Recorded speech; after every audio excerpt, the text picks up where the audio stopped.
Serbiyada Serb ve Rus harby güýçleri terrorçylyğa garşy bilelikdäki türgenleşik diýip adlandyran çärileri geçirdiler.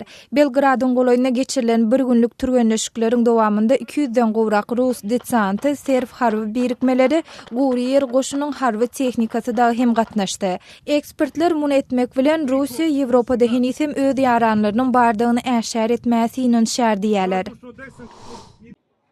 Pakistanyň Quetta şäherine yerli ýaşaýjylar ýitirim hasaplanylýan buluçlaryň hatyrasyna şemleri ýakdylar. Ýitirim bolanlaryň ýakynlary Pakistanyň howpsuzlyk güýçlerini müňe golay bulucu alyp açyp olary öldürmekde aýplaýarlar. Burjustanyň milletçileri Pakistandan aýrylmak ugrunda söwüş alyp barýarlar.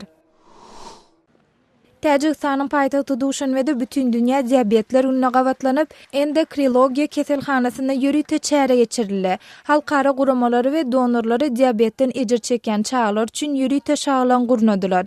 Täjik saglyk resmileri Duşanbede 3300 töweregi adam şol sanyny 365 çağa diabetden ejir çekýär diýerler. Siz Azatlyk radiosynyň şunkü täzelikleri bilen tanış bolňyz.